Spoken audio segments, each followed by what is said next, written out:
El día de hoy básicamente vamos a hablar de un tema que es muy importante y es las fisuras a edades tempranas. Eh, Acá, digamos, hago un antecedente del tema de las fisuras. Las fisuras básicamente son el síntoma más evidente que expresa el concreto cuando tiene, digamos, algún problema, cuando tiene alguna enfermedad, como llamamos los que estamos familiarizados con el mundo de la patología. Van a escuchar a veces de pronto palabras que son similares a las que uno utiliza o la humanidad utiliza en la medicina, porque la patología pues nace también de un origen con, digamos, hacer un paralelo en la medicina, en términos de que, pues, así como las personas se enferman, las estructuras también se enferman. Entonces, las fisuras, pues, hacen, digamos, parte importante del diagnóstico y la rehabilitación, porque las fisuras, al ser, digamos, el primer o más común síntoma, pues es la expresión natural de que al concreto le está pasando algo. Sin embargo, las fisuras es toda una ciencia, o sea, el estudio de las fisuras es toda una ciencia. eh, y hoy quise traer, digamos, la parte de las fisuras a edades tempranas, porque hay fisuras en general a lo largo de toda la vida útil del concreto. No es que haya, puede haber, obviamente, porque va a depender si es que se ocasionan o no por alguno de los ah, problemas originados o que se originan dentro del concreto. Y algo interesante de las fisuras en general es que hay que comenzar a identificarlas de diferentes formas. Hoy vamos a ver, digamos, algunas de las fisuras que se dan en las primeras, en las edades tempranas, eh, y se van a dar cuenta que algunas fisuras en la forma se pueden parecer a otras. Y ese es uno de los temas, digamos, que es más complejo en el diagnóstico, porque a veces las personas rápidamente se juegan el partido, como digo yo, en términos de decir o atreverse a decir qué fue lo que ocasionó el problema de una fisura, y algunas de las que vamos a ver hoy se parecen unas a otras. Y entonces hay que tener mucho cuidado, digamos, con esos diagnósticos del origen de la causa de un problema, y hay que profundizar normalmente y entender. Una de las cosas que hoy les voy a dejar como algo que me parece que es valioso es, además de la forma, obviamente vamos a hablar de los posibles orígenes de cada una de ellas, es en qué momento se ocurren, cuándo aparecen las fisuras. Esa determinación de cuándo aparecen las fisuras es muy importante porque le pueden a uno, digamos, por lo menos ir minimizando las posibilidades de lo que lo está ocasionando. Em, Ahora, he dicho que las fisuras pues es el síntoma más usual o más importante que tiene, digamos, el concreto cuando tiene problema. Y es tanto así que, digamos, a los que nos gusta eso, existen atlas completos, atlas, así como los que estábamos antes acostumbrados a ver, los atlas de geografía, que eran esos libros grandísimos de cientos de hojas. Pues créanme que en las fisuras de solo el concreto hay atlas completos de fisuración. O sea, la fisuración, por ser la expresión de los daños, tiene cualquier cantidad de presentaciones, cualquier cantidad de formas, cualquier cantidad de orígenes diferentes, pese a inclusive formas similares, y obviamente tiene complejidades que pueden ir desde temas netamente estéticos, pasando hasta temas de compromiso estructural, que digamos son los que normalmente son delicados. Eso ya en pro de lo que es la parte de diagnóstico y procesos de rehabilitación de las estructuras. Entonces, digamos, hecho este antecedente, vamos a ver, digamos, un grupo de fisuras que se dan en estas edades tempranas. Y quiero que arranquemos, digamos, por la fisura que normalmente más rápido se expresa, y es el asentamiento plástico. ¿Qué es eso, el asentamiento plástico? Eh, Ese asentamiento se produce cuando se está dando la exudación. Eh, La exudación es ese proceso cuando el agua que yo he colocado en el mezclado para poderle darle trabajabilidad al concreto comienza a salir. Y ese fenómeno se produce cuando comienzan los procesos de hidratación del cemento. O sea, una vez que comienza el cemento a hidratarse, que es cuando alcanzamos lo que conocemos técnicamente como el fraguado inicial, esa agua comienza a migrar. Entonces, en ese momento, cuando está recién migrando el agua, es cuando el asentamiento plástico se da. Obviamente, entre más exudación, o sea, entre más salida de agua, más asentamiento plástico es. Porque vamos a ver que el asentamiento plástico, pues, básicamente está definido por su propio nombre. O sea, es una pérdida de volumen, llamémoslo así, que es el asentamiento, una caída, digamos, en el volumen, cuando el concreto aún está en estado plástico. O sea, ni siquiera todavía el concreto se ha endurecido. Y obviamente esa pérdida de volumen se da por la pérdida de volumen que deja el espacio que el agua ocupaba dentro del concreto. El agua dentro del concreto que sale, pues ocupaba un volumen y al salir por ese proceso de exudación me va a dejar un espacio vacío que puede generar, digamos, que el concreto se asiente. En algunos otros casos, cuando adicional a eso, y lo vamos a ver, pues también podría generar otro tipo de fisuras. ¿Cuándo se produce? En las primeras horas, aproximadamente en las 3 primeras horas, porque es el momento en donde todavía el concreto está en estado plástico, antes de que comience a endurecerse a través del proceso de hidratación del cemento hasta llegar a un endurecimiento inicial completo, que es el fraguado final. ¿Por qué depende la temperatura? Bueno, depende de la temperatura porque es sabido que los procesos de hidratación del cemento se aceleran si la temperatura del medio ambiente suben o se desaceleran o se retrasan o se retardan si la temperatura del medio ambiente es bajo, porque la temperatura es un catalizador. Catalizador en química se llama a cosas que ayudan a que se dé más o menos un fenómeno. Entonces el proceso de hidratación se da mucho más rápido en temperaturas altas. Entonces esas primeras horas podrían ser menos si la temperatura es muy alta, podrían ser un poco más si las temperaturas son bajas. Si no está limitado el concreto, no se producen daños. Ahora digamos, en una gráfica les voy a explicar por qué. Obviamente, si ese descenso del concreto en el volumen está limitado, pues es cuando se producen las fisuras. Limitado, ¿qué significa? Cuando encuentra una interrupción o algo que le limita que el concreto pueda seguir descendiendo en forma uniforme en la totalidad del volumen.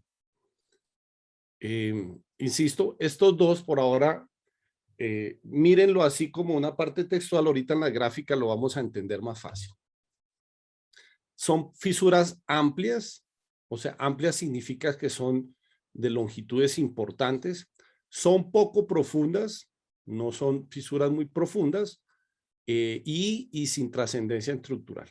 Perdón, y amplias significa no solo largas, sino, digamos, de apertura importante, o sea, son anchas, llamémoslo así para tener, digamos, que un idioma que todos conozcamos. Entonces, son anchas, poco profundas, pero no tienen ninguna trascendencia estructural.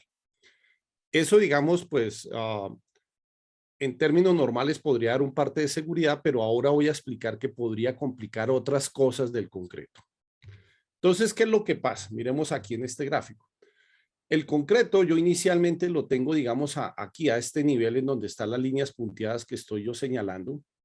Y él por esa pérdida de volumen, por la salida del agua, se va a asentar. Obviamente todo esto está de alguna manera, digamos, un poco exagerado. Entonces, cuando él se está asentando uniformemente, pues si encuentro una interrupción, por ejemplo, una varilla de acero, pues esa varilla de acero lo que va a hacer es una interrupción en ese asentamiento, por eso se llama asentamiento. Y entonces ahí al hacer interrupción, lo que va a generar, y entonces permítame yo acá dibujo algunas cosas, es que va a generar unos esfuerzos de tensión aquí. Y esos esfuerzos de tensión, como el concreto recién está comenzando a fraguar, a endurecer, y los procesos de hidratación del vento recién se están dando, el concreto no tiene capacidad de resistir esfuerzos y se genera, digamos, la fisura que vemos ahí. Cuando me refería que si no había, perdón, borro acá, si no había, digamos, ninguna interrupción, no pasaba nada, es, supongamos que esta varilla no existe. Entonces, si no existe, pues el concreto lo que va a hacer es esto. Y al hacer eso, pues no le pasa nada. O sea, se asienta igual en todos los sitios y entonces al no tener interrupciones, pues al concreto no le va a pasar nada. El problema es cuando encuentra estas interrupciones normalmente generadas o por las varillas de acero o muchas veces también por el encofrado. ¿Y a qué me refiero por el encofrado? Voy entonces a borrar y acá colocar. Supongamos que aquí en vez de la varilla de acero lo que está es mi encofrado. ¿Sí? Acá tengo mi encofrado.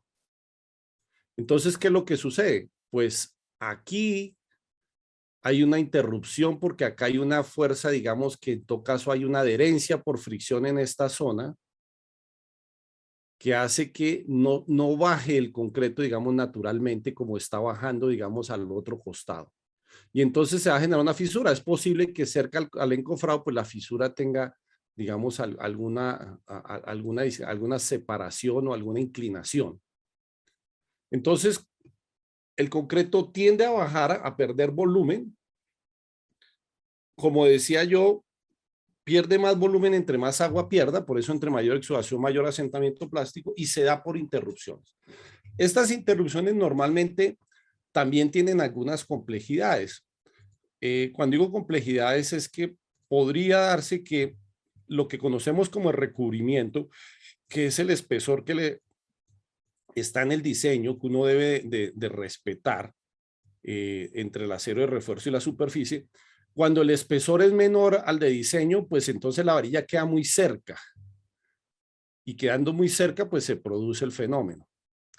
También puede ser no solo por varilla de acero, porque esto podría también ser un ducto eléctrico, un ducto hidráulico, un ducto de gas, o sea, cualquier tubería.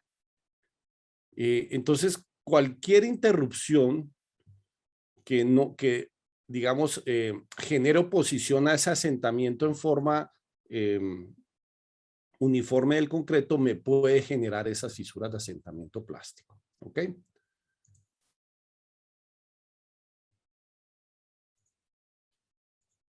Creo que la pregunta que hacían por ahí de que me refería a concreto limitado ya lo entendieron. Limitado significa esto, ¿no? Que está limitado en su movimiento por algún elemento.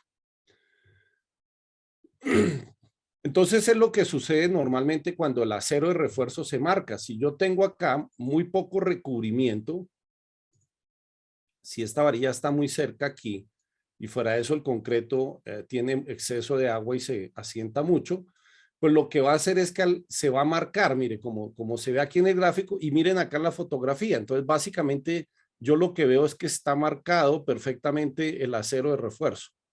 Unas varillas aquí, otras por acá, seguramente esto es una viga y se ve claramente, digamos, definido el elemento. O sea, se marca el acero exactamente en los mismos sitios en donde aparecen las fisuras. Yo les decía que pues estos no son problemas estructurales. Normalmente no tienen ninguna complicación estructural, pero sí tienen una complicación de durabilidad. Porque primero, si esto se debió a que este espesor de recubrimiento era menor al de diseño, ¿cierto?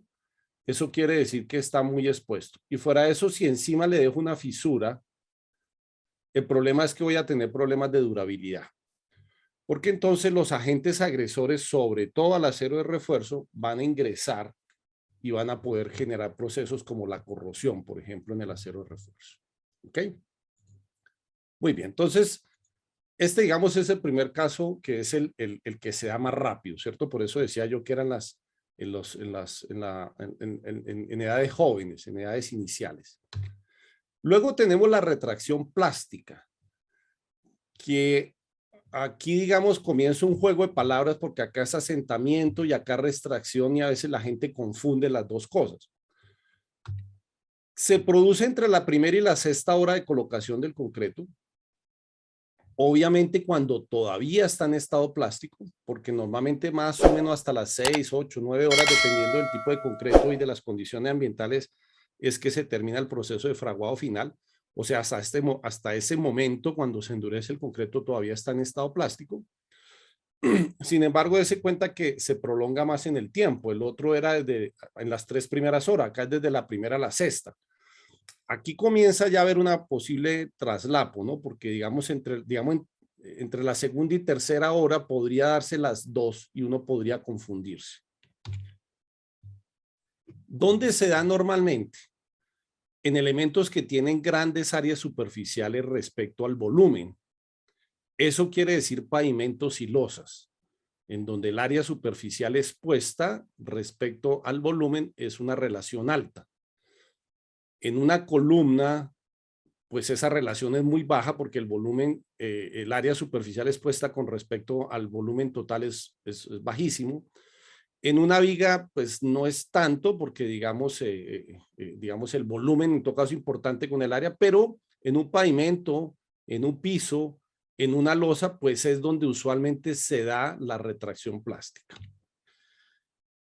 Es típica en zonas donde tengamos vaciados con vientos en climas secos y en épocas calurosas. Entonces acá aparece, digamos, unos atributos importantes para que se dé.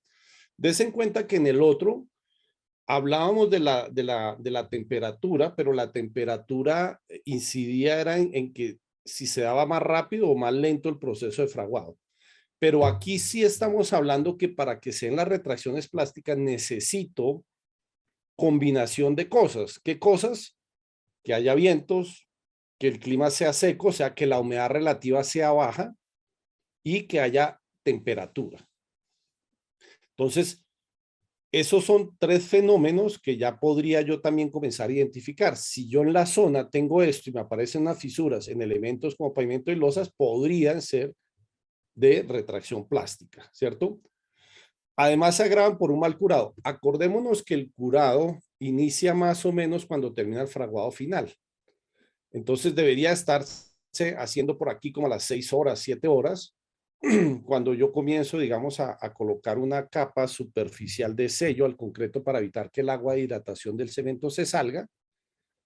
Y entonces, si yo no hago eso, pues va a salir más agua y esa agua, pues también, que es la misma exudación, va a generar problemas. En este caso no es un problema de asentamiento, sino de retracción.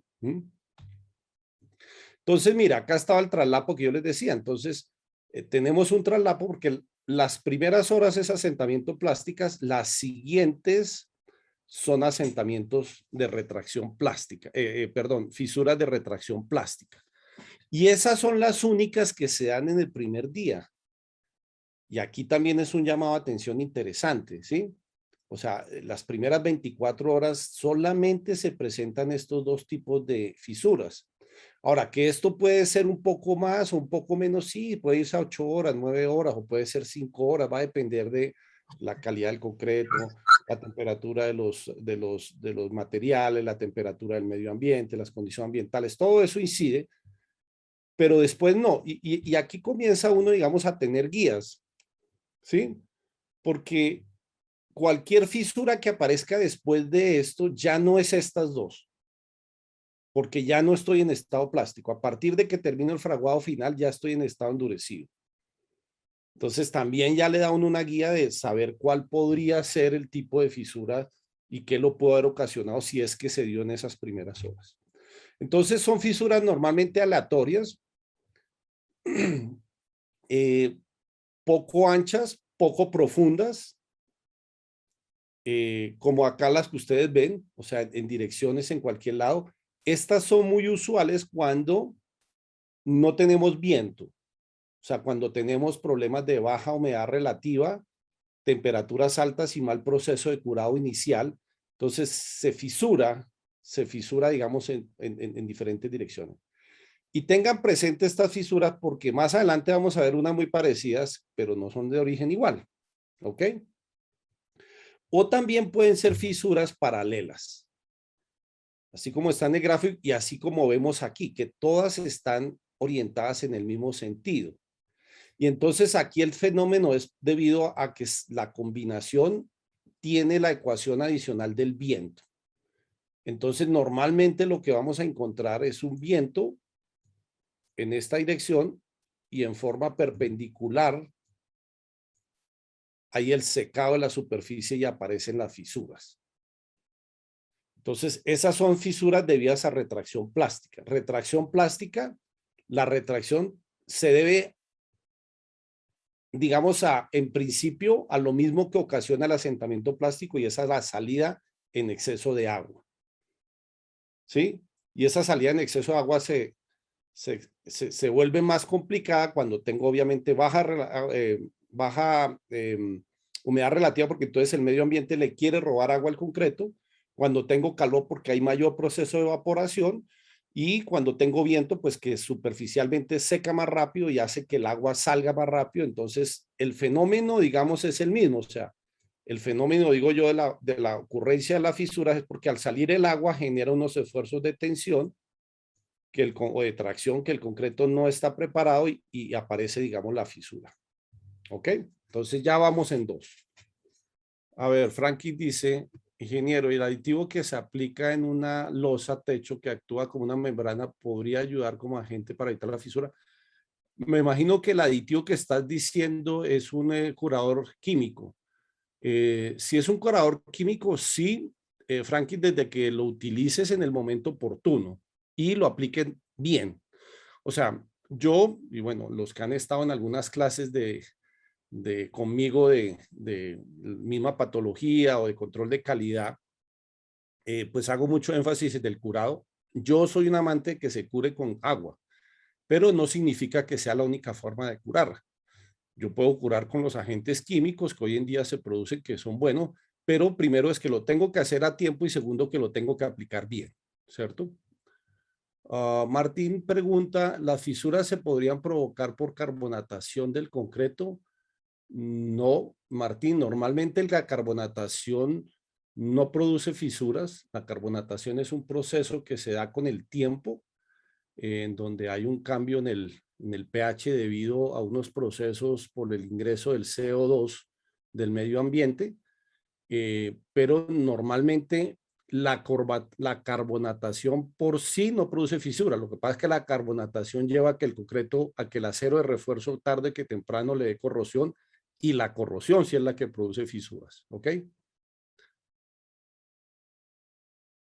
Javier Ernesto dice, cuando se ve un cuadro negro, ¿podría quitarlo? Javier, disculpa, pero es que cuando ven el cuadro negro es porque estoy leyendo las preguntas que ustedes me están haciendo, porque si no, no las puedo ver, ¿ok?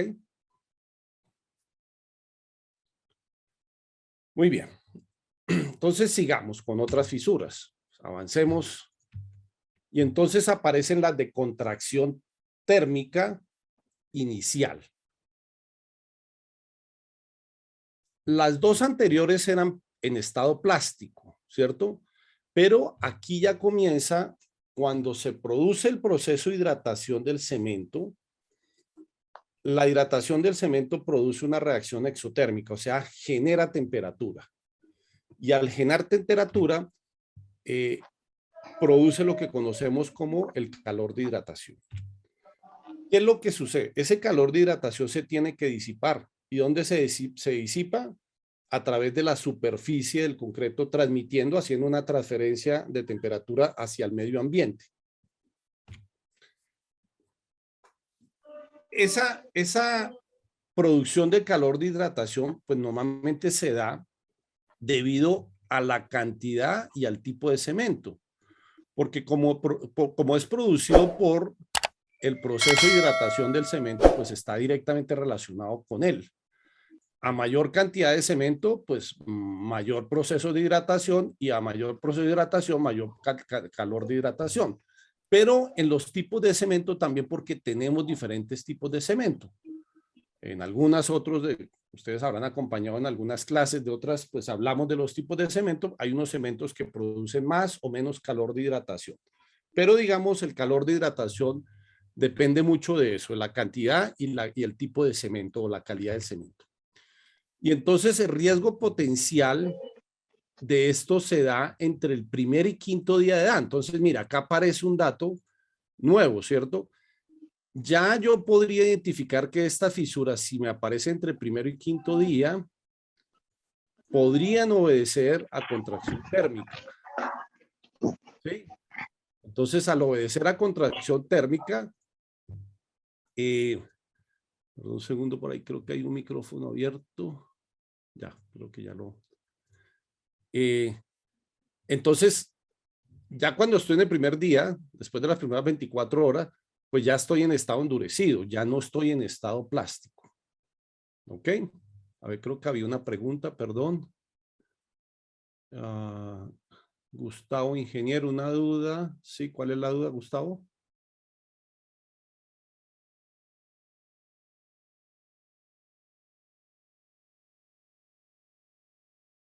Bueno, Mauro pregunta, ¿entre qué valores es lo correcto el calor de hidratación del concreto? En temas de calor de hidratación me estás preguntando o en temas de temperatura del concreto, porque eso se confunde. ¿Sí? O sea, una cosa es la temperatura de colocación del concreto, en donde lo que se recomienda es que el concreto esté más o menos entre 5 a máximo 32 grados centígrados de temperatura para colocarlo en estado fresco. Ahora, la generación de calor de hidratación es otra cosa diferente. El calor de hidratación se da por las condiciones de el proceso de hidratación que tienen las fases del cemento. Cada una de las fases, o sea, el C3S, el C2S, el C3A, el C4AF, cada una tiene, y cada uno produce una cantidad de calorías por volumen de espacio. Entonces, ese es un tema en donde se calcula de forma diferente. No es colocarle un termómetro al concreto para calcular el calor de hidratación. El calor de hidratación son calorías por gramo, ¿sí? O sea, cada gramo de cemento o cada gramo de cada fase del cemento, cuánto calor o cuántas calorías produce.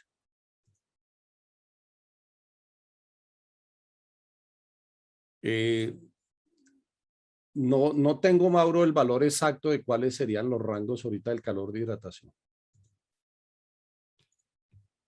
Entonces, mire, a veces suceden en estructuras como estas. ¿Qué es lo que pasa? Un muro, en donde yo construyo primero la base y luego construyo, digamos, el muro, en dos fases de construcción, ¿cierto? O sea, hago aquí primero la fase 1 y luego la fase 2. ¿Qué es lo que va a pasar aquí luego? Cuando hay, digamos, esa diferencia que no se hace en forma monolítica. Pues que el concreto de la parte 2 va a comenzar a querer retraerse, contraerse, por eso se llama contracción térmica, pero va a estar limitado porque abajo en la base ya está anclado, ¿cierto? O sea, en todo caso aquí, ya sea por el acero de refuerzo o inclusive por el solo contacto entre concreto viejo y nuevo por adherencia, aquí tiene una restricción al movimiento. Entonces, aquí no se puede contraer, pero aquí sí tiene una contracción térmica, ¿sí? Y esa contracción térmica por ese cambio, digamos, de la temperatura, ¿qué es lo que va a suceder? Va a generar unas fisuras que pueden ser de este tipo. ¿Sí? Ahora, vamos a ver que va a depender mucho de la altura de esta aleta, de qué tan alto es el muro, para que veamos el tema. Entonces, si yo tengo muros muy delgados, van a aparecer fisuras. Siempre estas fisuras van a ser de abajo hacia arriba. Y van a ser, digamos, en gran altura. Cuando los muros son muy gruesos, tienden a irse ya en ángulos en las esquinas hacia 45 grados, porque acá, digamos, hay una oposición mayor por el espesor del muro. Entonces tienden a ser como radiales, mientras que estas tienden a ser siempre ascendentes. Y si tengo de poco altura, es posible que alcancen la totalidad de la altura. Y si son muy altos, pues normalmente pues llegarán hasta un cierto tope. Entonces, esa restricción genera esa fisura, porque esas restricciones que estamos viendo aquí, lo que van a generar es de nuevo, mire, acá están estos esfuerzos, ¿sí? Y esos esfuerzos, pues finalmente lo que van a hacer es que producen, acá estoy exagerando, fisuración, porque son esfuerzos a tensión o atracción en el concreto, ¿ok?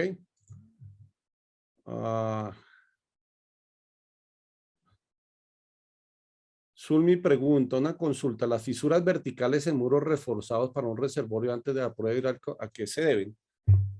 Es posible que a lo que estoy explicando en este momento, Zulmi, habría que mirar, digamos, cómo fue el proceso constructivo y de qué forma son las fisuras, ¿ok? Gustavo dice, en las vigas de tamaño mediana aparecen microfisuras paralelas a los estribos, viga cuarteada. Si son paralelas a los estribos en vigas, es asentamiento plástico, Gustavo.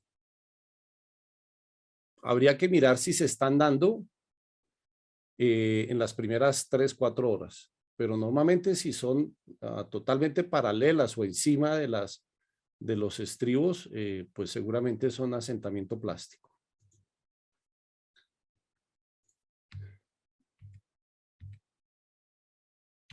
Ahora miremos esta fisuración, tipo mapa. ¿Qué es esa fisuración en mapa? Afecta también a la superficie. Ya habíamos hablado de alguna anteriormente que afecta a la superficie, ¿cierto? Aparece entre 1 y 15 días. Entonces acá hay un traslapo porque me voy a volver un segundo porque mire que estas también aparecían en la superficie y aparecían las de retracción plástica, pero estas aparecían en las primeras horas. Entonces son superficiales, por eso les decía, tengan en cuenta estas, son superficiales, pero en el momento en que aparece son diferentes, porque esa apareció en las primeras 6 horas, en cambio estas aparecen entre los primeros 5 a 10 días del vaciado, o a 15 días. Son de poca profundidad, menor a 1 centímetro, no tienen ninguna relevancia estructural y se originan debido a ¿qué? Alto contenido de humedad en la superficie del concreto. Entonces, alto contenido es encofrados de poca permeabilidad. O sea, encofrados que lo que hacen es que cuando el agua de exudación en el encofrado va saliendo, se queda el agua sobre la superficie.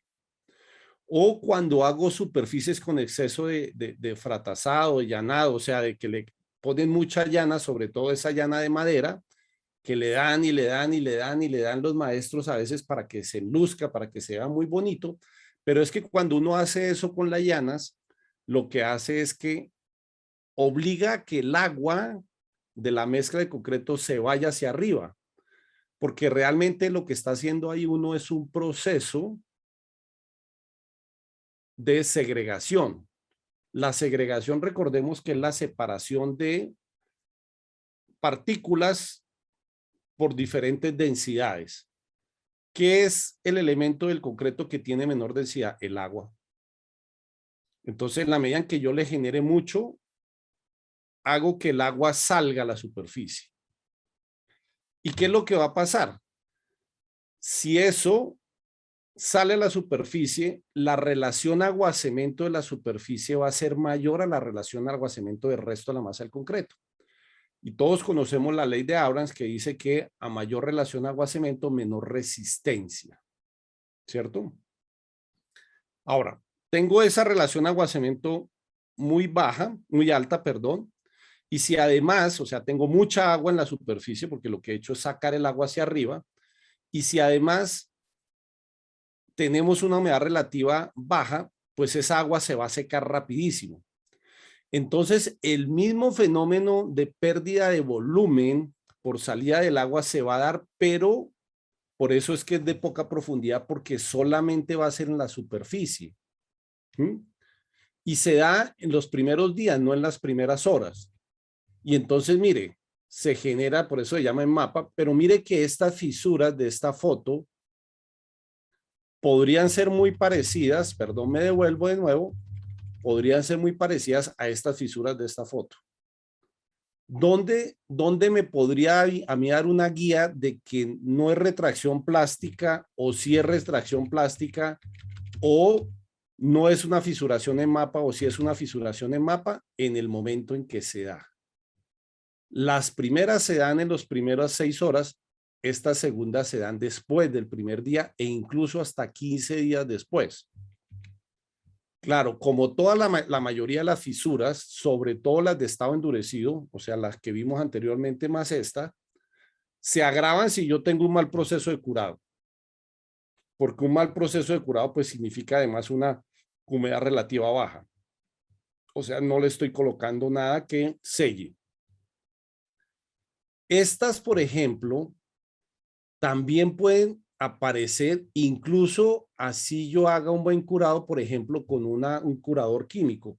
¿Por qué? Porque es que finalmente ya el problema ha sido de exceso de agua en la superficie y esa pérdida de agua en algún momento se podría dar por una exudación fuerte.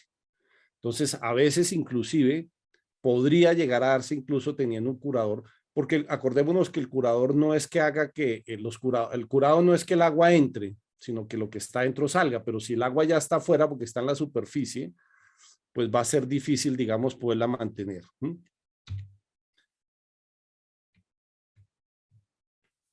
Y por último, porque pues esta era una Webex corta, simplemente introductoria, hablemos de la retracción hidráulica. Mire que hemos hablado de retracción, contracción térmica, ¿cierto? Retracción plástica, pero acá vamos a tener la retracción hidráulica. Y hago énfasis en eso porque es que el juego de las palabras a veces confunde. Entonces, a veces la gente confunde una retracción hidráulica con un asentamiento plástico o con una retracción plástica y cada cosa hay que ponerla, digamos, en su sitio. Entonces, ¿qué tienen? Esto se debe a un volumen, a una pérdida de volumen que experimenta el concreto cuando ya está endurecido en algo que está expuesto con una humedad no saturada al aire. Eso quiere decir con bajas humedades relativas, ¿cierto? Y se debe a un fenómeno que es de reacciones químicas y un tema de reducción de humedad. ¿Qué es lo que pasa? El proceso de hidratación del cemento no termina a los 28 días como la gente piensa, ¿sí? Y aquí voy a hacer un pequeño gráfico y ahora pues lo borro para poderlo tener.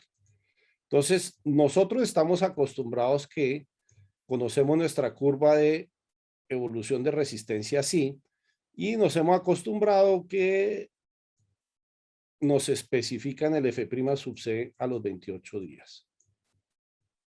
Muy bien.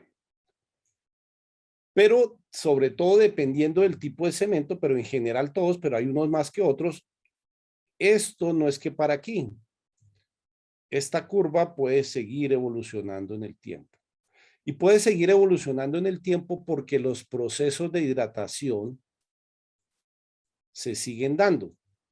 Si bien son muy fuertes aquí al principio, se siguen dando. ¿Y por qué se siguen dando? Que alguien diría, bueno, pero ¿y dónde sacan agua? Bueno, dentro de los procesos de hidratación, cuando uno entiende cómo es la química del cemento, hay unas formaciones de unos estructuras que se van dando en el proceso de hidratación. Unos son unos geles.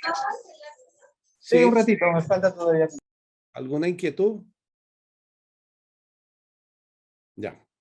Entonces, a veces hay unos geles que se quedan y además hay unos microporos o unas porosidades pequeñas que quedan con agua.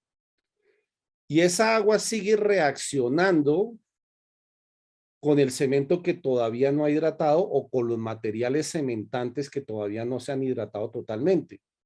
Y entonces al seguirse hidratando, se sigue perdiendo volumen. ¿Por qué? Porque se sigue reduciendo esa humedad. O sea, esa agua que existía ahí entre esos poros va cambiando de forma. O sea, ya no es agua. O sea, la partícula de cemento, material cementante sin hidratar, más el agua, cuando reaccionan, pues generan unos enlaces, pero reducen volúmenes, comienzan a dejar espacios y esa reducción de esos espacios, pues es esta disminución del volumen. Entonces se sigue dando, digamos, esa reducción de volumen en el concreto. Por eso se llama, digamos, una retracción desde el punto de vista hidráulico, netamente por pérdida de agua, que es un agua que está interna en el concreto. Y esa comienza a producirse después de los 15 días y hasta normalmente un año. Hay algunos cementos que se agotan más rápido, por ejemplo, los cementos Portland puro de la STMC 150, en donde el clinker reacciona más rápido, pero los cementos adicionados a veces se demoran más. Incluso, dependiendo del tipo de adición y de la cantidad de adición, hay cementos que pueden seguir creciendo 2, 3, 4, 5 años en resistencias. Y entonces, en la medida en que se sigan dando procesos de hidratación, se sigue perdiendo esta pérdida de volumen dentro de la masa del concreto, ya estando endurecido. Ahora, son muy finas estas fisuras, pero profundas, y ojo, porque estas sí podrían tener un compromiso estructural. O sea, si esa retracción hidráulica es muy fuerte, podrían tener profundidades e incluso a atravesar el elemento estructural y generar compromisos estructurales. Entonces, estas fisuras, digamos, sí son delicadas, a diferencia de lo que veíamos en casi todas las anteriores, que ninguna tenía ningún compromiso estructural porque eran poco profundas. Si bien algunas, como las plásticas de asentamiento plástico, pueden ser muy anchas, o sea, son fisuras anchas, no finas, pero no tenían, digamos, mucha profundidad, y entonces no tenían ningún compromiso estructural. Ingeniero, ¿Cómo buenas noches. a mayor relación agua-cemento, mayor retracción hidráulica? Claro, porque tengo más agua internamente, y entre más agua, pues más pérdida de volumen se va a dar. A mayor contenido de cemento, mayor retracción hidráulica también, porque acordémonos que se debe al fenómeno de hidratación del cemento. Entonces, entre más cemento o material cementante que tenga, mayor es la posibilidad de que se dé la retracción hidráulica. A menor humedad relativa al medio ambiente, mayor retracción hidráulica, lo mismo, pérdida del agua también por medio ambiente. A mayor relación superficie-volumen, mayor retracción hidráulica, o sea, es más sujeta esta retracción otra vez a lo que son losas, a lo que son pisos, a los que son pavimentos. Y miren aquí este gráfico bien interesante, en donde vemos que aquí tenemos la cantidad de agua por metro cúbico de concreto, y en milímetros cuáles son la retracción por secado o por retracción hidráulica que se da. Entonces, lo único que, digamos, uno puede concluir rápidamente de esto es que obviamente a mayor cantidad de agua, ¿cierto? Pues mayor retracción hidráulica. Entonces, aquí es muy importante siempre, y eso ya es un tema de diseño de mezclas, siempre velar por hacer concretos con la menor relación agua-cemento. No solo por un tema de resistencia a la compresión, que es lo que a veces uno hace, ¿sí? De la famosa curva de relación agua-cemento de la ley de Abrams, que es esta, ¿cierto? Donde yo tengo acá una relación agua-cemento y esa me da como resultado un F' subseto, de la gente pues dice a menor relación, mayor resistencia, pero no solo por eso, sino también desde el punto de vista de durabilidad y de estructural. Miren aquí, ¿qué pasa si yo tengo, digamos, un concreto con 175 litros de agua? Podría esperar como unos 400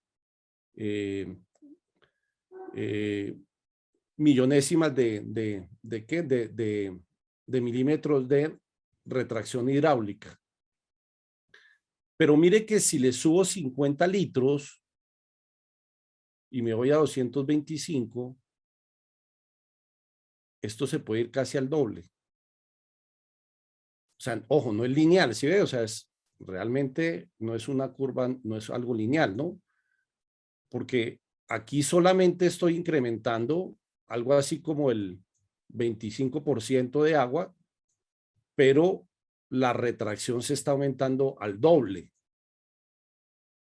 Entonces, aquí, digamos, lo que llama, digamos, siempre es que no hay que trabajar con concretos de relaciones aguacementas muy altas. Si yo llegase a necesitar esto, pues voy a tener que trabajar con aditivos y con otras cosas, ¿ok? A ver, creo que hay unas preguntas por aquí. Marco pregunta, ¿cómo podemos saber si el concreto tiene más agua o menos? Bueno, aquí creo que acabo de decírtelo, Marco. Ahora, eso es un tema de diseño, ¿no? Un tema de diseño. Y, bueno, Guzmán, no sé el nombre, perdóneme, pero no lo veo. El curado químico es más considerado para las fisuras de losas, es más considerado, no entendí, considerado, no entendí la pregunta, pero bueno, creo que expliqué que yo no tengo nada contra los curadores químicos, la única recomendación que hago es aplíquenlo a tiempo, lo mismo que pasa con el agua, o sea, ambos tipos de curados, lo más importante es iniciarlos a tiempo. ¿Cuándo es a tiempo? Normalmente cuando termina el proceso de exudación, cuando ya no ve uno agua sobre la superficie del concreto, inmediatamente hay que comenzar a hacer el curado. Y en el caso del curador químico, lo que es importante es que lo apliquen en forma adecuada. Forma adecuada es con instrumentos adecuados, un aspersor preferiblemente, y en las cantidades que tienen las recomendaciones de los fabricantes. Adicional, los curadores químicos, por ejemplo, en el tema de losas o de placas de pavimentos, tienen algunos cuidados. Es poco deseable que haya tráfico sobre ellas, porque ese tráfico puede hacer de que una bota de un obrero, una llanta de una carretilla, puede hacer de que se levante y se separe la membrana.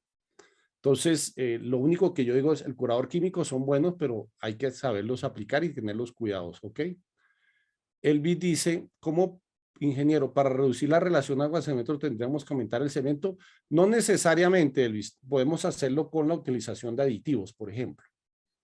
Porque dése cuenta que también dije que, perdón, me devuelvo, que si tengo mucho cemento también pasa, ¿sí ve? A mayor contenido de cemento. Entonces, no se trata de evitar el agua. O sea, no se trata de bajar la relación agua-cemento subiendo el cemento, porque el agua va a ser la misma y si tengo más cemento, tengo más procesos de hidratación. Se trata es de bajar la relación agua-cemento total, pero esto normalmente se hace con la utilización de aditivos, por ejemplo, reductores de agua. ¿Ok? Ricardo, si la relación agua-cemento es baja, ¿cómo se garantiza la trabajabilidad del hormigón? Aditivos. Aditivos, obviamente los agregados a veces tienen incidencia también en la trabajabilidad, Ricardo. ¿Ok? Elvis dice que si al usar aditivos no reducimos su resistencia. No. Digamos, esto sería una explicación compleja. En el curso de diseño de mezclas yo lo hago, cómo es que se puede trabajar los aditivos. Un mismo ¿Me ayuda aditivo puede servir a para cambiar tres con la cosas. ropa? Sí, perdón. Ingeniero, creo que Miguel Torres quería hacer una pregunta con el micrófono abierto. Miguel Torres, si se puede activar su micrófono. Sí, Miguel.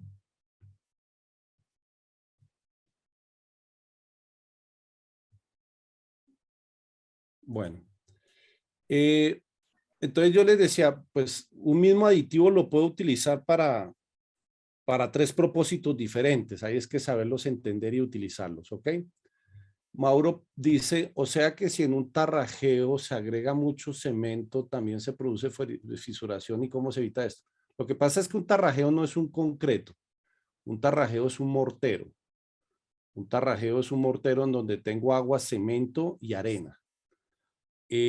Normalmente, digamos, esa posible fisuración, que también sean los tarrajeos, se puede evitar. Primero, tiene uno que normalmente humedecer las piezas de mampostería con alguna anterioridad para que evitar de que esa agua sea robada. Pero además, si uno ya quiere hacer, digamos, un tarrajeo adecuado, también hay aditivos para los morteros de tarrajeo o hay cementos para albañilería que son los que se trabajan para pega de ladrillos o tarrajeo.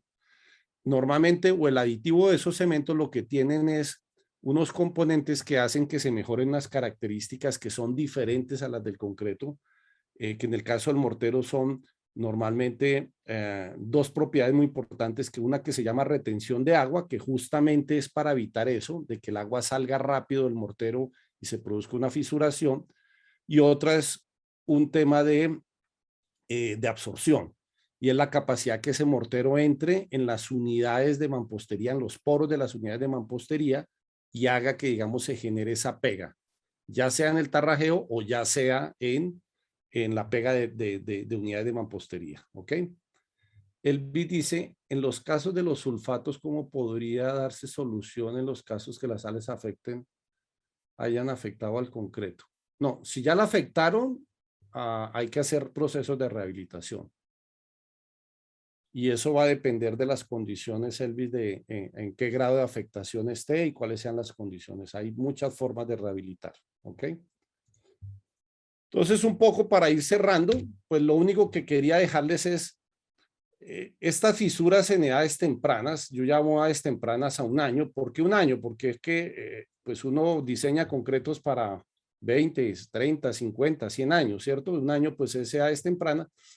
Pues des en cuenta que lo más importante es que se dan en momentos diferentes, ¿cierto? O sea, antes del primer día, en las primeras horas, se da el asentamiento plástico y la retracción plástica. Luego, en los siguientes días, en los siguientes 5 días, aparece la contracción térmica y hasta los siguientes 15 días la fisuración en mapa.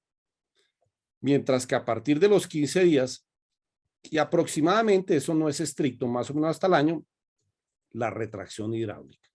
Entonces, des en cuenta que tenemos 1, 2, 3, 4, 5 fisuras que hemos visto hoy, que se dan a lo largo del primer año, pero que tienen características, algunas similares, otras no, ¿cierto? Por ejemplo, la retracción plástica con la fisuración en mapa a veces son similares, las otras ya no son tan similares. Algunas no tienen ninguna complejidad estructural como son estas normalmente. Estas sí pueden llegar a tener complejidad estructural.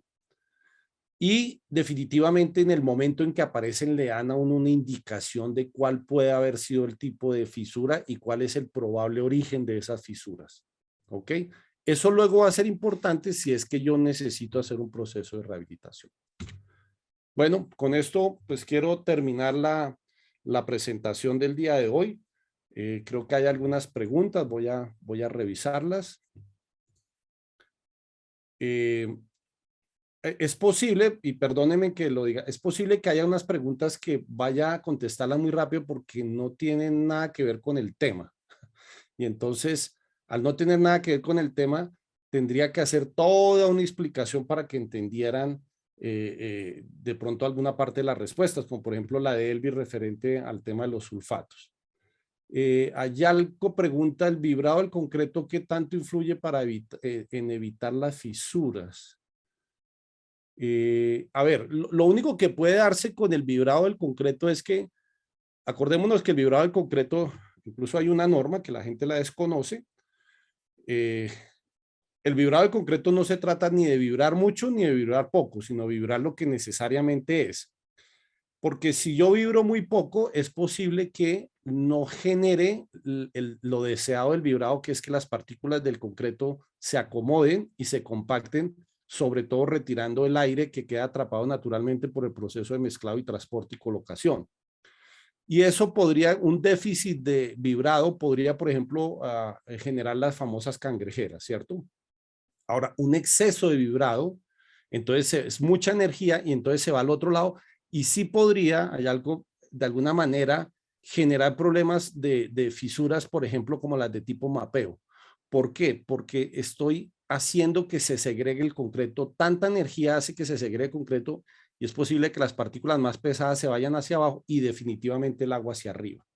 Entonces, sí podría incidir sobre todo el exceso de vibrado. Ahora, un buen vibrado más bien ayudaría a evitar un poco las fisuras. Pero creo que como incidencia directa podría ser un sobrevibrado. Marco pregunta, si para el concreto se disminuye el agua y cemento para una mejor resistencia, entonces, ¿cuál es la función de la piedra? ¿Cómo no entendí, Marco? Si el concreto si para el concreto se disminuye agua y cemento para una mejor resistencia, entonces, ¿cuál es la función de la arena y la piedra? Pues la función del agregado fino y el agregado grueso, básicamente, aunque yo no estoy de acuerdo, también en algunos de los cursos lo explico a profundidad, la primera función que tienen los agregados es ocupar volumen, porque ustedes tienen que colocar un volumen y pues si yo, por ejemplo, le bajo al cemento y al agua, el volumen de ese cemento y esa agua lo van a ocupar más agregados. Pero los agregados también inciden en las características, las propiedades de los concretos, tanto en estado fresco como en estado endurecido. Cloud pregunta, ¿un aditivo fluidificante retardante puede causar fisuración? Depende. A ver, ¿por qué digo depende? Un fluidificante retardante. Un fluidificante, volvemos a lo mismo. Yo lo puedo utilizar para reducir contenido de agua y con eso aumentar resistencia. Puedo utilizarlo para reducir contenido de agua y reducir cemento manteniendo la misma resistencia. O puedo utilizarlo para con el mismo contenido de agua hacer que tenga más slam. En esa última me parece que sí podría causar fisuración porque si yo ya tengo una relación agua-cemento alta y además le coloco un aditivo fluidificante para darle más manejabilidad por un tema posiblemente de colocación, pues ese exceso de agua ya vimos que es el generador de la fisuración. O sea, como nos pudimos dar cuenta, y eso es una frase que alguno de ustedes me ha escuchado, pero que yo siempre la digo, el agua es el mejor amigo y el peor enemigo que tiene el concreto. Es el mejor amigo porque lo necesito para el proceso de hidratación y me sirve para poder colocar el concreto. Pero luego es el peor enemigo porque es el ocasionador de todas las fisuras que vimos ahora. De alguna manera todas están directamente relacionadas con la presencia de agua. Tal vez la que menos podría uno decir tiene que ver con el tema de calor de hidratación. Ahora, si es retardante, el retardante en lo único que podría incidir de pronto es en los concretos, en las fisuras de mapeo, en donde voy a tener más tiempo de manejabilidad del concreto, puedo tener la tentación de, por ejemplo, afinarlo más el concreto, colocarle más regla o más llana o más helicóptero, cualquiera de las cosas, y eso, entre más tiempo tengo manejabilidad y tenga esa tentación, puedo hacer que más agua salga hacia arriba y generar esa debilidad sobre la superficie que luego da. Esas se me ocurren a mí, Clau, de lo que tú estás preguntando. Reiner Vicente está alzando la mano, al parecer desea activar su micrófono. Sí, adelante. Ingeniero, buenas noches. Sí, Buenas noches. quería hacer una consulta, mire. Lo que pasa, bueno, actualmente estamos haciendo una pavimentación con concreto rígido y nosotros estamos haciendo un curado químico, en este caso con el Cicasol, parece el antisol, y luego de ser el curado se está haciendo un proceso de tapado con plástico. Lo que pasa que en en unas cuadras tenemos unos paños que se han fisurado. Son fisuras pequeñas, superficiales, pero hay como 3 paños que sí tienen unas fisuras un poco más pronunciadas, ¿no? Los paños son más o menos un aproximado de 350 por 330, por ahí más o menos. Más que todo quería preguntar a qué se debería eso, ¿no? Si tienen algún compromiso estructural o simplemente será superficial. A ver, en los pavimentos pueden ser muchas las causas. A ver, lo primero, solamente una reflexión, no estoy diciendo que ni esté bien ni mal. Tú dices que le están colocando un curador químico y luego le colocan un plástico. Realmente si el curador químico está bien colocado, yo diría que el plástico está sobrando, pero es solo una opinión mía. Respecto a que en todo caso aparecen en algunos paños fisuras, ahí hay que mirar varias cosas. A ver, algo que, bueno, yo no profundicé aquí, pero como tiene incidencia el curado en las fisuras, es que normalmente los procesos de curado no se arrancan a tiempo. Y voy a poner un ejemplo para que ustedes reflexionen solamente. Supónganse que yo coloco una losa de unos paños de un pavimento, como los que nos están preguntando. El sábado a las 5 de la tarde termino de colocarlas. ¿Sí? Y yo lo que he dicho es que el curado debería de comenzar cuando termina el fraguado final. Bueno, supongamos que es un concreto que puede tener un fraguado final de, digamos, 7 horas. Si termina a las 5 de la tarde, más o menos como a las 12 de la noche del sábado debería de comenzar a curar. Pregunta, ¿a esa hora hay alguien en la obra? Es más, es posible que hasta el lunes no vaya nadie a la obra. Entonces, cuando a veces, digamos, nos hacemos el trabajo de que no, yo sí curo, no, yo sí sé que curan, pero arrancaron a tiempo porque además en esas primeras horas es cuando es más delicado el curado. porque es cuando el proceso de hidratación del cemento está más fuerte y la salida del agua es más posible que se dé. Entonces, una primera reflexión que te puedo dejar es, revisen si están haciendo el curado en forma pareja en todos los paños, en el momento en que es. Punto 1. Punto 2. Lo otro, no sé cómo sea el proceso constructivo, pero hay que tener cuidado con el tema de las juntas, ¿cierto? Entonces, a veces hacen paños separados, entonces, bueno, si son paños separados, no debería haber problemas de junta. A veces hacen paños seguidos y luego marcan las juntas, entonces ahí también hay que saber en qué momento se marcó la junta, porque si se pasa el tiempo, pueden aparecer fisuras. Otra posibilidad que a veces se dan en fisuras, que hay que revisar sobre todo si hay cambios de temperatura bruscos en el medio ambiente, es mirar si se hizo un humedecimiento previo de la base antes de colocar el concreto, porque entonces también se pueden producir fisuras por alabeo positivo o negativo, dependiendo cuál sea el delta de temperatura entre la superficie del concreto y la base del concreto o el terreno del concreto. Y entonces ahí el curado no tiene ninguna incidencia. Sí puede atenuar, pero sobre todo el atenuamiento se da con los curados en agua. Los curados químicos no, porque el curado químico sí hace la función de evitar de que el agua interna se salga, pero no genera una barrera térmica. En cambio, el agua sí genera una barrera térmica. Entonces, yo lo que te puedo dejar es algunos comentarios como para que revisen, porque cuando no es algo estándar de que en todas se da, sino que en unas sí, en otras no, puede deberse a un tema de proceso constructivo acompañado de pronto con algunas prácticas diferenciales en el curado. ¿Ok? Gracias, ingeniero, gracias. Vale. A ver, una Vale. pregunta, por favor. ¿Se puede? Sí, claro.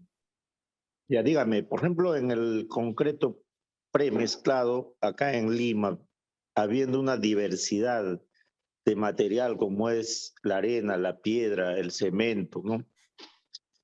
Y bueno, para el preparado del concreto premezclado y hacer un traslado, por ejemplo, de la planta a la obra de 2 horas, ¿por qué pierde, por ejemplo, la trabajabilidad? Todos los concretos pierden trabajabilidad porque es que Porque parte del agua de mezclado, por ejemplo, sale de la planta con 9 de slam y a la planta llega a veces con 1.5 de slam. ¿Qué es lo que ha pasado ahí? ya con mucho gusto le respondo. Lo primero es, todos los concretos siempre van a perder slam, siempre hay pérdida de manejabilidad, porque el agua que uno mezcla en el concreto cumple 2 funciones. Una parte es agua que voy a necesitar para el proceso de hidratación del cemento, pero si yo solo le colocara esa agua al concreto, quedaría muy seco. Entonces tengo que completar con algo de agua para darle trabajabilidad o manejabilidad. Esa agua, en todo caso, por procesos de transporte y temperaturas, depende, Lima no debería tener mucho problema en humedades relativas, que normalmente la humedad relativa en Lima es alta, hay pérdidas de esa agua en todo caso. Entonces la pérdida de manejabilidad siempre se va a dar. Ahora, a lo que tú expones de que sale con 9 y a las 2 horas en obra está en 1,5, pues ahí hay un problema que tiene que ver con un diseño de mezclas. Hay que revisar el diseño de mezclas que está pasando, porque puede deberse a muchas condiciones. A ver. Hay que hacer el muestreo entonces de los agregados, como puede ser la arena, la piedra, ¿no? A eso iba yo, hay muchas condiciones, porque puede ser un problema de absorción de los agregados, por ejemplo, porque a veces los agregados también le roban agua al concreto y si yo no compenso esa agua mediante un control estricto de absorción de humedades en los diseños de mezclas, puede ocasionar eso. Ese es un punto. Otro punto puede verse al tipo de cemento. Hay cementos que son muy finos. Los procesos de hidratación del cemento, así como dije que se aumentaban con la temperatura, también se aumentan con la finura del cemento. Hay tipos de cemento que reaccionan más rápido, como por ejemplo son el HE o el tipo 3, Entonces, pueden ser muchas las variables que estén haciendo que ese asentamiento, ese slam se caiga tan rápido.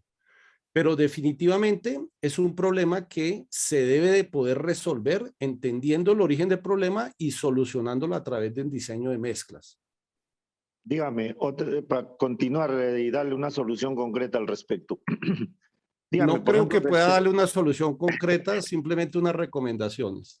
una recomendación. Bueno, por ejemplo, respetando las proporciones del diseño de mezcla y no alterando, por ejemplo, la relación agua-cemento, ¿de qué manera se podría recuperar la trabajabilidad de ese material? Aditivos. ¿Qué tipo de Un aditivo? aditivo, un aditivo retardante te puede ayudar a mantener esa manejabilidad durante un tiempo mayor.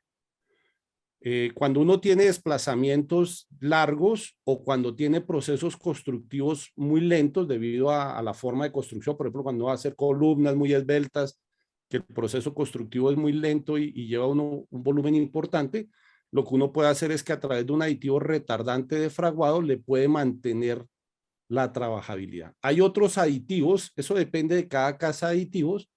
Hay algunos aditivos que se llaman manutención de trabajabilidad, que la propiedad es esa, le ayuda a uno a mantener durante un periodo de tiempo un poco más largo el slam o que la pérdida de slam no sea tan fuerte. Lógico, justamente se le explicó a control de calidad y muchas veces tenemos colegas que no entienden, ¿no? Justamente a las 2 horas todavía no pierde, pues no inicia el fraguado, ¿no? No hay inicio de fraguado, solamente se ha perdido la trabajabilidad. Entonces sí es factible recuperar ese concreto, como usted dice, con un aditivo, la trabajabilidad, sin Ah, alterar en la relación agua-cemento. claro, Entonces, eso se claro. le demostró, pero sin embargo tuvimos una controversia y no nos recibió el concreto. Y Ya, mira, tuvimos que ir a... tú hiciste un comentario bien importante que también se puede, es lo que se llama retemplar el concreto en obra. Y es que si yo Ujú. llegué a obra, y puede ser por distancia, a veces ni siquiera por distancia, a veces la obra no está lista, el proceso está lento, tuvo problemas, cualquier cosa puede suceder y se ha perdido trabajabilidad. Yo Nada puedo más volver a trabajabilidad. llevarlo al slam inicial mediante un Ujú. proceso de retemplado, obviamente ese es un proceso técnico que lo va a hacer un departamento técnico. Y lo más importante es que todavía no haya entrado el proceso de hidratación del cemento. Si el proceso de hidratación del cemento ya inició, ahí sí ya no sirve nada. Pero si no ha iniciado, Lógico. sí. Por eso es importante que en plantas siempre se mantengan actualizados los tiempos de fraguado, porque el tiempo de fraguado es el que me indica en el fraguado inicial cuando inicia el proceso de hidratación del cemento. Claro, según la teoría, como se ve, pues, tú sabes que el inicio de fraguado sin usar aditivos más o menos está empezando a las 2 horas y media, pues, ¿no? En cambio, ya usando un plastificante se prolonga muchas veces hasta las 6 horas. Eso se ha Sí, hecho, ¿no? depende del clima, depende de los materiales, pero sí, obviamente Así es. se aumenta.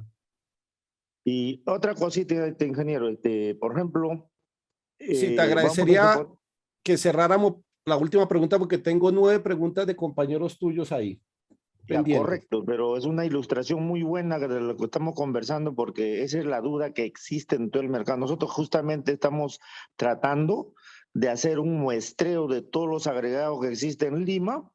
Aparte de eso, estamos estandarizando para tener el control de calidad del premezclado en Lima, porque ahora se ha prostituido, imagínate, concreteras de todo tipo, sin la dirección técnica de los profesionales y prácticamente se está malogrando toda la construcción en Lima, más la autoconstrucción de maestros que no conocen, es un desastre ahorita. Solamente son pocos las empresas concreteras que están respetando justamente un estudio de cada material que se recepciona en planta. Bueno, para De acabar, acuerdo, y así debería de ser. Muchas gracias por compartir eso porque yo creo que ese es el espíritu. Yo te claro, recomiendo, si eso está trabajando en esa línea, que revise la norma STMC 94, que es la norma que rige la producción de concreto premezclado. sí, justamente estamos tratando de hacer un proyecto para presentarlo al Colegio de Ingenieros y sea un poco la participación del Colegio de Ingenieros en todas las empresas que están fabricando premezclado, ¿no? Bueno, para acabar, ingeniero, justamente para un concreto, por ejemplo, para una cimentación salitrosa con bastante humedad, ¿qué aditivo le podemos adicionar al premezclado? A ver, Eh, un alcance. no, esa pregunta no es fácil de responder porque es que digamos, eso no se mide en intenciones, como digo yo, sino en datos reales. Habría que revisar todo un diseño de mezcla por durabilidad. Hay que saber si es que tiene sales, cuál es la concentración, si es que son sales en el suelo o son sales en el agua. Y ahí hay unas recomendaciones que tiene la CI 211, en donde te recomiendan relaciones agua-cemento máximos, te recomiendan contenidos de cemento mínimo, te recomiendan tipos de cemento y te recomiendan incluso a veces resistencias mínimas dependiendo de cada tipo de complejidad en durabilidad. Ingeniero, una Habría que pregunta, revisar un disculpe. diseño. Muy Ingeniero, disculpe, una agradecido. pregunta. Perdón, permítame porque me da pena con los que escribieron. Yo les voy a atender ahora, pero déjenme, hablo un poquito porque tengo 9 mensajes y ya le doy paso al que está pidiendo por favor la voz, ¿sí? Listo, ingeniero. Muy agradecido por el alcance y estamos para seguir coordinando y levantando pues la calidad del control, ¿no? Del concreto. Gracias. Vale, muchas gracias por la intervención. A Joaquín, que espero que esté bien, dice que acaba de tener un sismo fuerte en Ciudad de México. Espero que estén todos bien, por favor, Joaquín, y toda la gente en México. Dayman, respecto a las PPTs, bueno, eso te lo responde ahorita Freddy. La norma nacional internacional de vibrado, no la recuerdo, pero la podemos, digamos, luego colocar en el chat normalmente en los cursos está. Ingeniero, ¿será correcto usar arena de cerro y piedra de río así para poder alcanzar una resistencia óptima? Eso depende, Dayman, del diseño de mezcla. O sea, todos los materiales se pueden hacer concretos, pero tiene uno que tener las caracterizaciones de los materiales para hacer un buen diseño de mezclas. Si estás interesado en eso, te invito a que revises el curso de diseño de mezclas que tenemos aquí para poder profundizar en eso. Bueno, ya plastificante, ya vimos. Marily pregunta, ¿qué hacer si la fisura de una losa aligerada? ¿Qué hacer si hay fisura en una losa aligerada y si la fisura se mostró a un año del vaciado? Bueno, habría que revisar, Marilyn, es un estudio de patología, habría que revisar primero, entender el origen de a qué se debió la fisuración. A veces en losas aligeradas puede ser porque el espesor de la losa es relativamente pequeño y si cualquier cosa quedó muy cerca a la superficie podría haber hecho que no necesariamente por asentamiento plástico se presente en la fisura, pero sí por algún tipo de movimiento, pues ahí hay un elemento que es muy, digamos, de poco espesor y podría. Esa es una. Puede ser procesos de corrosión, puede ser procesos de movimiento de la losa que genere esfuerzos. Hay que entender primero el origen para luego mirar qué se replantea como alternativa de rehabilitación. Elvis pregunta, siempre me dijeron que era factible que ocurra una falla dúctil en vez de una frágil. ¿Podría decir cómo se podría solucionar? ¿Cuál sería esta solución ante una falla? Elvis, es un tema muy profundo para explicarlo aquí porque hay que explicar todo el fenómeno, obviamente, de ductibilidad y de fallas frágiles y luego entender a qué se está debiendo esa falla y cuál si se pudiera o no solucionar. Zulmi pregunta, y si se desea hacer una poda no destructiva para hacer motivo de fisuración, la prueba de ultrasonido sería. Ultrasonido es muy buena, Zulmi, gracias por la pregunta. Sí, el ultrasonido se puede utilizar, por ejemplo, no tanto para saber el motivo, pero sí para, por ejemplo, poder describir claramente la fisura. Por ejemplo, algo que no es fácil, sobre todo en fisuras muy cerradas, es determinar la profundidad y el ensayo ultrasonido sirve para determinar profundidad de fisuras. Así es. Elvis, en losa ligera después de vaciar acostumbra a echar agua, cemento. Eso es correcto, no es lo peor que pueden hacer, Elvis. Yo lo llamo a eso maquillaje, porque eso es cubrir. Además, tú estás cubriendo una fisura que se ocasionó porque tenía con exceso de agua con algo que tiene todavía más exceso de agua, que es un cemento con agua. Eso realmente, lo digo, eso no sirve para nada. Eso es un maquillaje. Meche, ¿puedo agregar a mi concreto dos aditivos como plastificante y retardante? Sí, tú puedes hacer combinaciones. La única recomendación, Meche, que yo doy en ese caso es intenten que sea de la misma casa productora de aditivos porque a veces hay incompatibilidad. Alguien había levantado la mano, ahora sí todavía tengo preguntas, pero para ir alternando lo escucho con mucho gusto.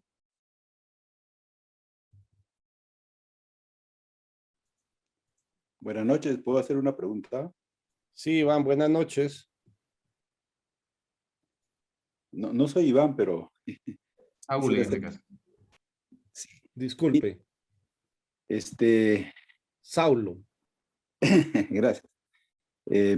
Cuando se tiene un sistema de muros portantes y de pronto, pues, luego de 20 años o 30 años, se decide cambiar el sistema por aporticado y con placas, el tema es que se refuerzan de alguna manera las columnas y mi preocupación es qué hacer en el nudo, con el vaciado del concreto obviamente, en el nudo, en el encuentro, columna reforzada, techo y viga.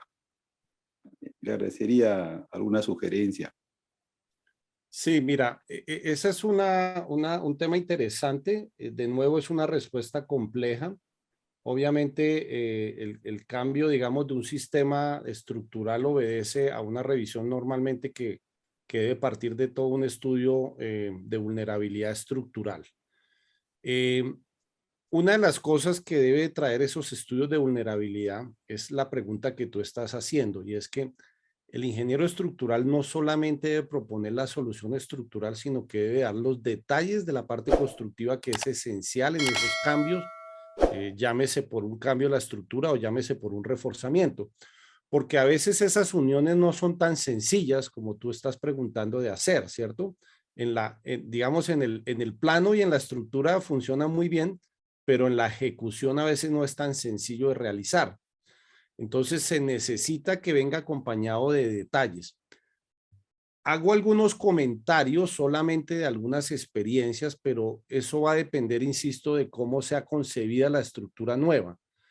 Hay veces que incluso he visto que han hecho demoliciones parciales de esas áreas para volver a unir el concreto con un concreto nuevo en esa zona de unión. O sea, no quedarse con lo que estaba antes, sino parte de de ese material alrededor de ese sitio se reemplaza totalmente. Eso es para darle un tema más monolítico a esa unidad y también para pensar en un tema constructivo, porque a veces si yo tengo un sitio que está confinado por todos los lados y fuera de eso es el punto más importante, no es tan sencillo llegar ahí. O a veces el llegar ahí va a depender también entonces de las técnicas constructivas y muchas veces del tipo de concreto.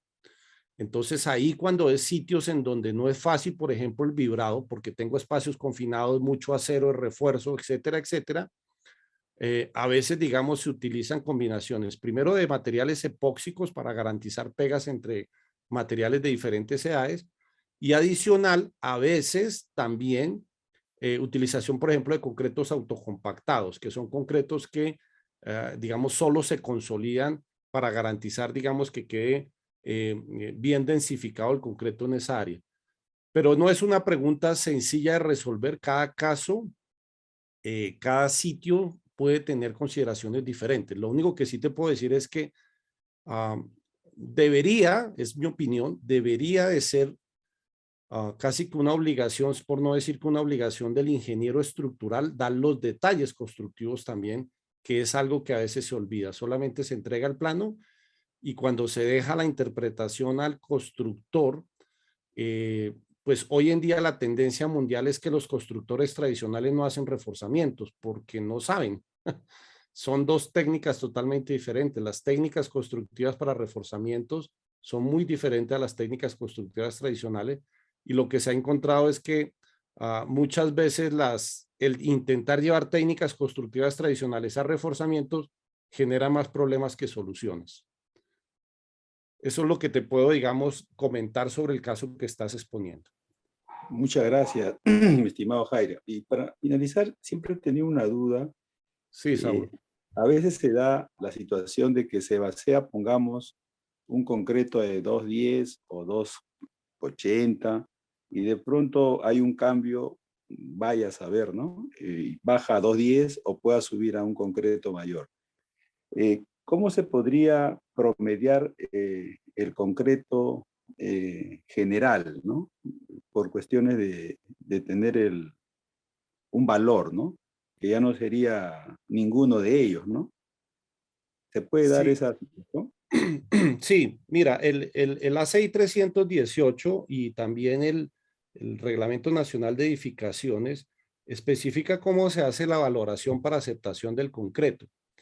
Y la valoración para aceptación del concreto se hace por cada tipo de concreto. Tú no puedes promediar. Tienes que tomar los probetas y los resultados de las probetas de un tipo de concreto y hacer un análisis estadístico a él, y las probetas y los resultados de las probetas del otro tipo de concreto y hacer un análisis estadístico de él. Y esa es la forma de aceptación de los concretos. Digamos, del punto de vista calidad, tú no puedes mezclar concretos para hacer un promedio y decir que en promedio cumplió.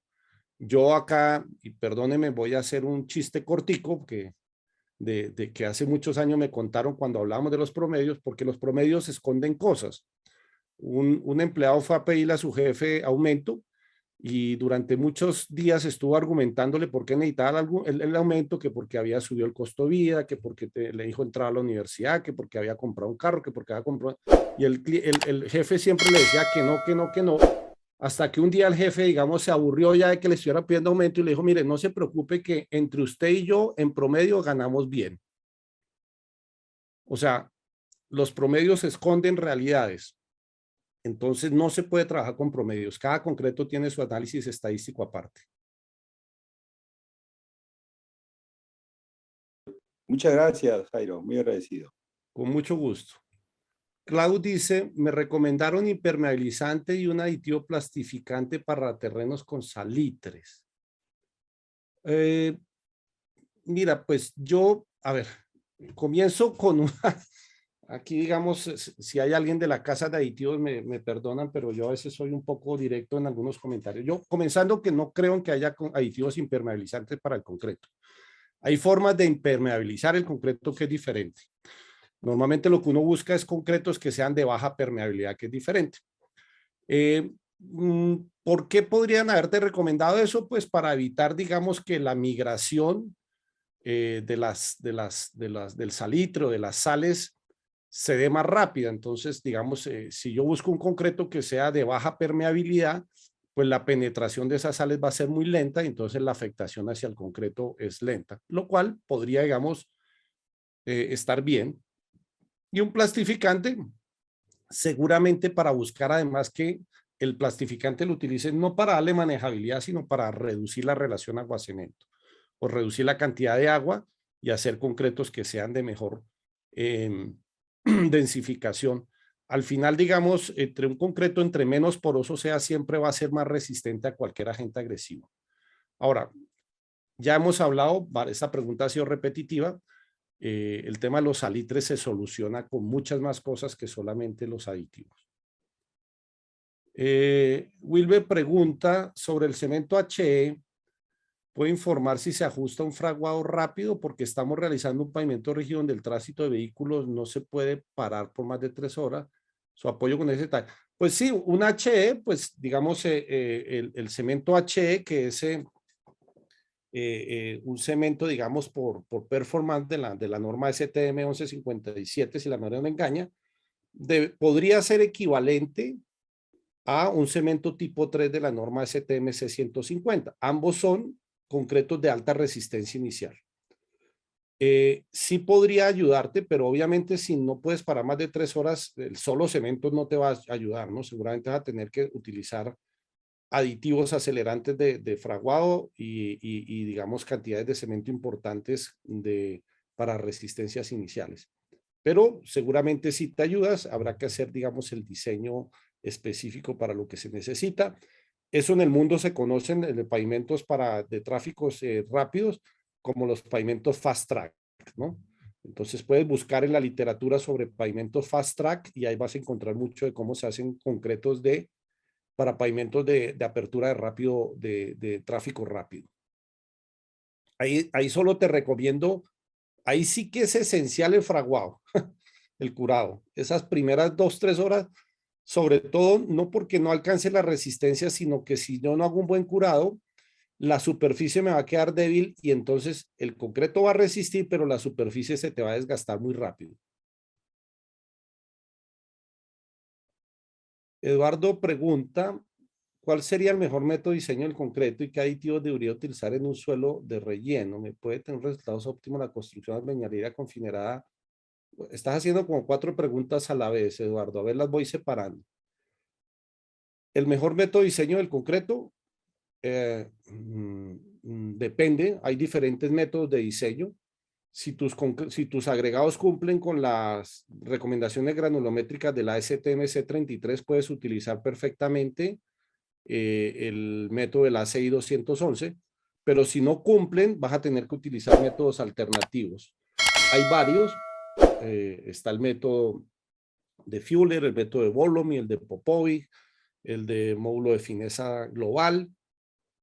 Hay muchos, entonces depende de los materiales que tengas. ¿Qué aditivo debería utilizar en un suelo de relleno? Bueno, algo hablamos de eso ya, los aditivos. Creo que no solamente en suelo de relleno se necesita aditivos, también se necesita acompañamiento con relaciones aguacementos máximas de algunos tipos y con algunos tipos de cemento.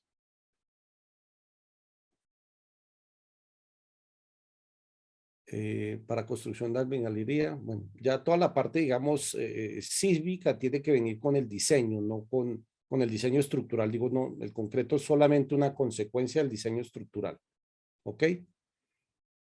Elvis pregunta, ¿genera problema de echar petróleo al madera en encofrados? Total. A ver, lo primero, por temas de salud ocupacional, uno no debería utilizar petróleo ni aceites quemados.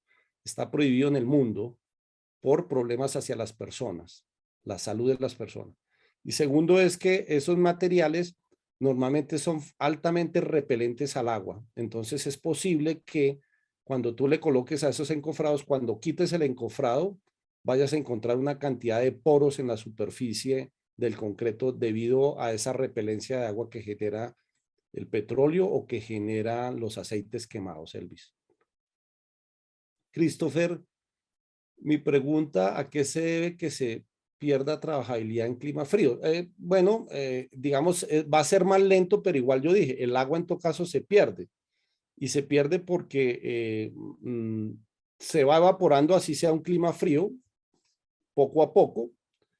Y además ya cuando comienza a acercarse el proceso de hidratación por elevación de la temperatura de los materiales comienza a perderse. Entonces, siempre vas a tener pérdida de manejabilidad o de trabajabilidad. Lo que pasa es que es más lenta en climas fríos que en climas cálidos. Disculpe, métodos que usar en caso de mis agregados no cumplan con la norma. Ya lo dije, pero pues básicamente métodos es Fuller, Volomy, Popovic, Chilestone, módulo de fineza global. Casi todos esos los vemos en nuestro curso que tenemos acá de métodos de diseño para concretos normales y concretos convencionales y concretos especiales. Bueno, yo creo que con esto podemos dar por terminado, porque obviamente podríamos quedarnos aquí toda la noche hablando de concreto. Leslie, hay muchos libros que te puedo, digamos, recomendar. Pero pues digamos, no los tengo aquí en la mano, tendría obviamente que, no sé, a través de pronto de Teddy que le escribas y yo con mucho gusto te puedo recomendar algunos libros de patología, ¿ok? Pero tú estás en el curso. Escríbeme, por favor, Leslie, te entiendo que tú estás llevando el curso. Por favor, escríbeme en el chat que tenemos en el curso y yo te respondo, no hay ningún problema, ¿ok?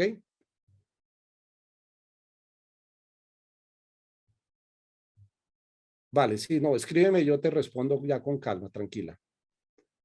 Bueno, creo que ha sido un placer. Muchísimas gracias por la asistencia, por la excelente participación.